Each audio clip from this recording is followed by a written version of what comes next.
Oh, hi there. I'm talking to you this evening with my dark shades hat on, and welcome to my channel. First time you're passing through, you can click the thumbs up, the thumbs down. You can share, you can subscribe, and you can comment. I think they're all quite self-explanatory. I wanted to talk this evening about broaching sensitive subjects with your spouse or your partner. We take it for granted that if we're living with someone or we're married to someone, it should be easy to talk about anything with them. And the assumption is that if you can't talk to the person you've married or the person you love, there must be something wrong with the relationship. I think it's not as simple as that. I don't think it's as straightforward as that, because we all have different temperaments and we have different ways of reacting to things. And sometimes if you are hesitant about speaking about a topic that's sensitive, it's usually because you care about the other person. You don't want to offend them. You don't want to embarrass them. And so you're kind of trying to choose your words. And the more you try to choose your words, the harder it gets and the longer it takes to talk about what it is that's bothering you. Now, there's a series of things that could be considered sensitive. Let's think about children. What happens if your spouse, especially these days, has children from another relationship? They come over, they're behaving inappropriately. He's so happy to have the children. You don't feel as though you're qualified to complain or talk about their behavior that's disturbing you or that you find a bit troubling. And you don't want to be labelled the wicked stepmother, and you don't know if they're playing you against them, or you don't know if it's an issue with yourself, and you don't know whether you're overreacting, so you just keep stum. You don't say what's bothering you, and then down the line there's a problem and you haven't said anything. And you might say to your husband or your partner, I did notice that the other day, and I was going to say something, but I didn't know how to. And he's going to say, so why didn't you bloody say something? Look what's happened now. It's 10 times worse. And that's what happens with these sensitive subjects. It can get 10 times worse when you don't speak up. It's like people with addictions. They have addictions. They either are on their own with addictions or they enter relationships with addictions, and they find it hard to talk to the partner about it. And what do? They start hiding. It's like people who smoke. I always kind of use the same subjects because I think these are the most obvious ones when you're thinking about smoking. People who smoke, they say they don't smoke, or they say they're social smoke, and then they go and hide. You can smell the smoke on their breath, and then they'll say, oh, well, I'm just social smoking, or I just had one cigarette because I'm stressed. And, they actually avoid you because they don't want you to know about their habit. The same with drinking. You'll find some men actually avoid you. They use the guise of, they need some time to spend by themselves, or they need some time alone. And really it's because they need time to drink unsupervised. And some of them, if they're a bit bold, they will drink out your vodka, they'll drink out your gin, and they'll replace it with water. If you go to their home, you'll notice that you don't really see them much. They might take a bottle upstairs and they take a swig here, a swig there, thinking that you do not know that they have a problem.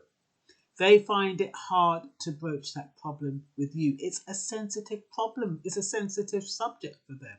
It's one of those difficult conversations. How do they say to their woman or their wife, I'm an alcoholic.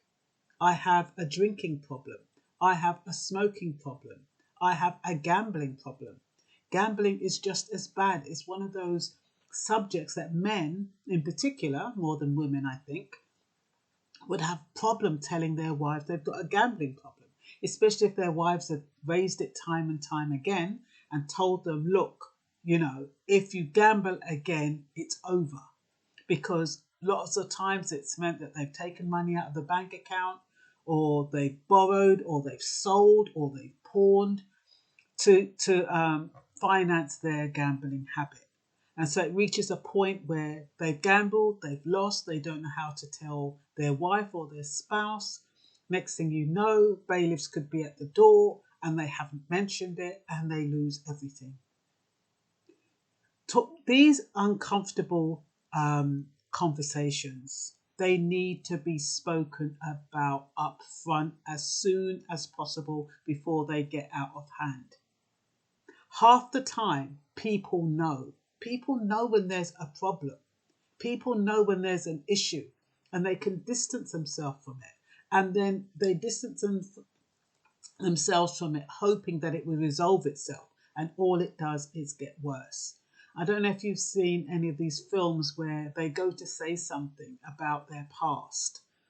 And some, the person that they want to share this really important thing might say, oh, we'll talk about it later, or I've got to go now. And it never gets said, and it defers until that person finds out on her own and says, why didn't you tell me?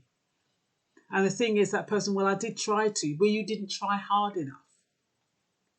If you have something to tell somebody that's going to affect your life together, you need to tell them up front. They can't beat you. It's like men who give women money. I heard of a story where a man used to give this woman money and he told her to put it down. And he said that she could take some out of it, but, she should just take it out in a certain amount. And so he trusted her with his money. And so when it came to a special occasion, he thought that money was there, that he could just say, okay, I've got the X amount of money, I can use it for this. When he went to go and get the money, there was less than a third out of that money. And when he broached that woman came on the defensive. Oh, I didn't realize I was taking out so much and blah, blah, blah. And it got to the stage where she was just kept on taking. It's like easy come, easy go, regardless of how disciplined you say you are. You get these women who say, I'm really good with money. I'm really good with money. And men trust them and say, okay, you're really good with money. I'm going to give you some money to put down. If you need anything out of it, just help yourself. But they expect you to use your discretion. If you're saying you're good with money, they're expecting you to use your discretion and just take out, something every now and then that doesn't leave a dent. But instead, what happens is, I don't know if it's human nature or what, but what happens is these women go overboard. And it's like they see the money. Oh, he said I can help myself. And they have no discretion, no discipline. And they use out the whole of the man's money. That man's thinking now, special occasion, I have this money put down. When he goes there, there's hardly anything left. And it's hard because how I know that in this particular situation, the woman ended up scarpering. She was so scared. She ended up doing a runner because, the rage on that person's face, she knew that she'd overstepped her boundaries. But I think it takes self-discipline. It's not even self-discipline. It's consideration yet again. How can you just squander somebody else's money? And they haven't given it to you to squander. They've given it to you to put down. And I think these are one of these sensitive situations. What he should have said, rather than say, listen, if you need anything, help yourself. What he should have said was, look, I've got this amount of money. You can take up to £50 out of it. Be precise. It's like when men give women money and they just say, listen, just do what you need to do with it. And they have this idea that you're saving it because that is how they perceive you to be. Once again, good with money. And down the line, they're going through hardship and they say, look, can I have some money out of that? And you say, oh, well, I've spent it. and you found it difficult when you hear him saying, along the way, oh, look, I'm going to need some money out of that money I put that, I gave you to put down. And this is another sensitive subject because you know that you've been siphoning it out. So how do you then tell this man that, oh, that money isn't there? It's a difficult conversation. And the more you don't tell him and the more he's making plans, and at the end of it, when he does find out, what are you going to say? He's going to say, so when did I talk to you about it? Why you never tell me, say you use it out? Difficult, sensitive situations. The thing is, it could be avoided. It could be avoided if you're upfront and personal from the very beginning. You should be saying, look, I've started taking out some money out of that money you gave me. Did you have an amount in mind that you definitely need me to put aside? Because you did say that I could help myself. And he might say, well, we never really expect you to touch it to that, but as long as you don't touch more than blah, blah, blah, X amount. So the instructions are clear. Sometimes you think it's only children you need to give clear instructions to, but you need to do it with adults as well, because people have expectations. And the same way, people don't want to broach their addictions, their smoking addictions, their drug addictions, their alcohol addictions. They don't want to broach it because they're afraid that it's going to affect the relationship. But it's going to affect the relationship if you don't say anything and you don't try to sort it out. A lot of people, they don't want to talk about it. They don't want to share their sensitive subjects because they don't want to change. They want to have their cake and eat it. But it doesn't work that way. A lot of time it damages the relationship. Smoking, cigarettes are a tenner a pack almost. And if you've got somebody who you believe is not smoking, and yet they're buying like 10, 20, well, you can only buy 20s now. They're buying 20 pack cigarettes a day. And throughout the week, that's like 120 quid. Same with drinking. If you have this habit of drinking and you can't get a full bottle of drink for less than 13, 15 quid, and you're going through a bottle a day, that's 30, 60, 90, that's 120 as well. That impacts your income. That is money that could be going towards household savings, food. Now you might say, I work for it, I earn it. So if you work for it and you earn it, why do you have to hide it? Why can't you bring it out in the open? Why can't you talk about this sensitive conversation with your spouse? It's like men who, I think, well, what are you afraid of? I think, number one, it's not about when I said them can't beat you. It's about you don't want to disappoint your spouse. I think the worst case scenario is that the relationship could end because of it, because it has far-reaching consequences. Addictions have far-reaching consequences. The same way as anything that you hide that can impact both of you. They can have long-term impact. So basically, you don't speak because you don't want to disappoint your spouse. And I've also got here, if you're in a solid relationship, shouldn't you be able to speak? I think I mentioned that before though. But it is about being sensitive, having empathy. You don't want to embarrass them and you don't want to disappoint them. What about people with hygiene problems? Sometimes when you meet them, they smell sweet like a rose. And then down the line, them start changing to eating habits. All of a sudden, they have an acquired taste for garlic or something else that doesn't smell. Well, the only thing I can think about is garlic for now, but they do have other smelly foods. But garlic is a kind of thing, it stays with you. It's like when you eat Indian food, they have some seasoning that really, it just permeates everything. and it's very hard to get rid of. And they have, you know, when you have a dessert, they have all these like little seeds and stuff that you can eat that's supposed to take away that taste out of your mouth.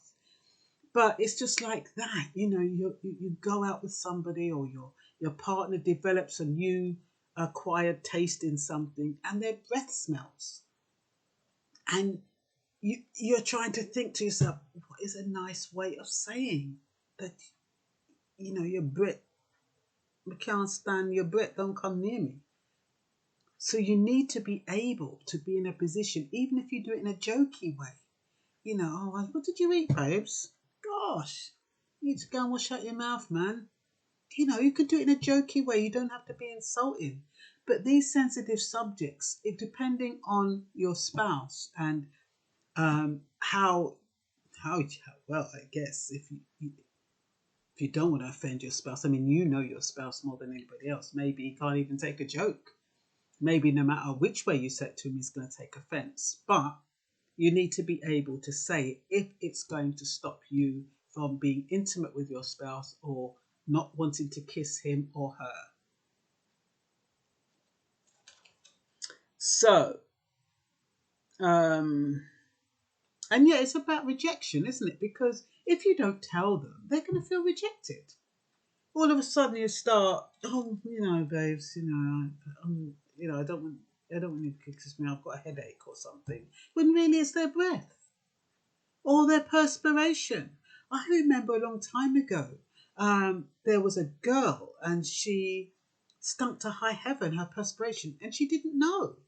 And that's the irony. You'd think that people would know when they smell, but not everybody does. They get used to their own scent. And nobody would sit next to her. And so yours truly goes up to her and tells her. But I did it in a nice way. I just said, you know, have you noticed that people don't want to sit next to you? I said it's because, you know, your perspiration is very, very woof, you know. And I gave her some deodorant and she thanked me for it. She said she knew she had a problem, but she didn't realise it was that bad. And sometimes people need to know. They want to know. And it doesn't mean it has to be the end of a relationship or the end of a cycle. I'd like to know if I bloody stunk to high heaven. I wouldn't want to go around looking all nice and bossy and then I stink. And no, everybody's afraid to tell me. It's like when you see these women and they have their dresses caught up and people make them walk up and down the street like that. I won't. I'll knock on them and say, excuse me, your dress is caught up in your coat. And they'll always appreciate it.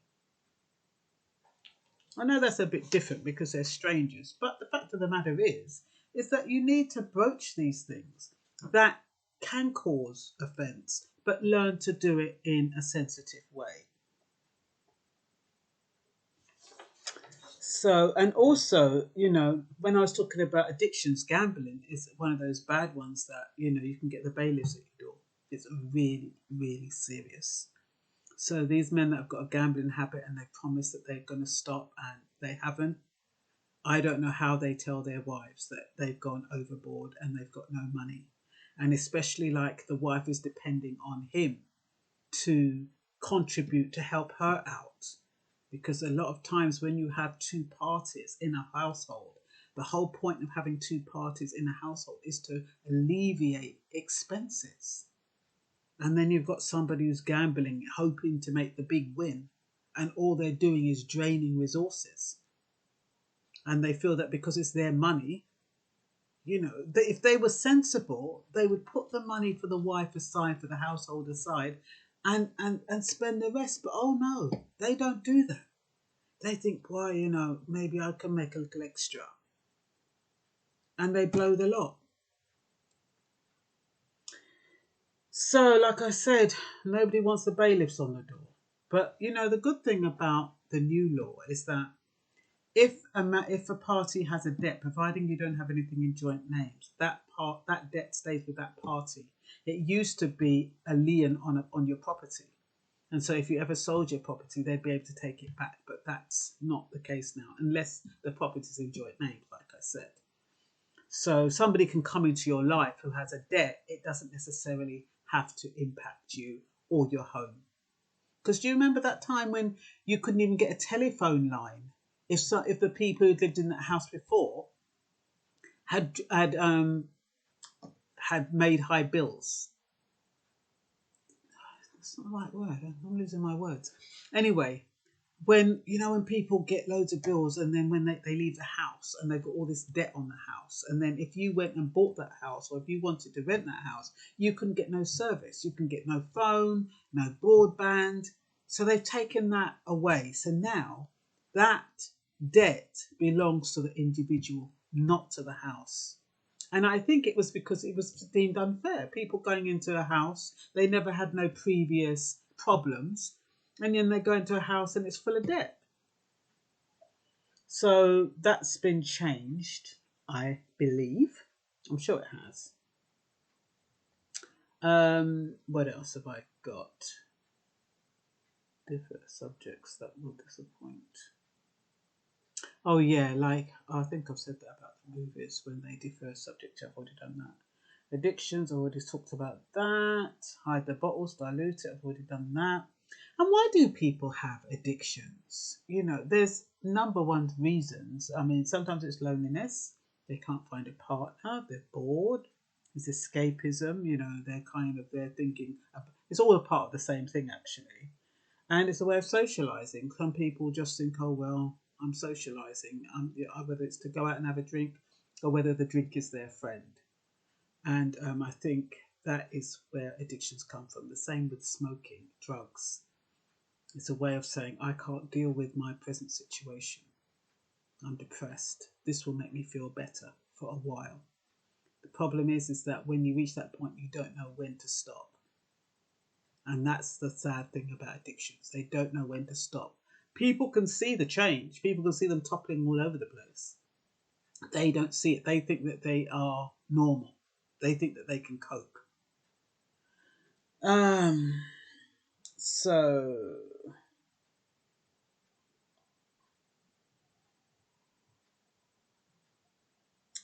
what are you afraid of? Why are you afraid to speak up? I've already spoken about that. Clear up any possible misunderstandings. Like I said, always, in summary, always make sure that you state your expectations up front. If it's to do with money, rather than say you can spend what you want, make sure you tell them how much they can spend.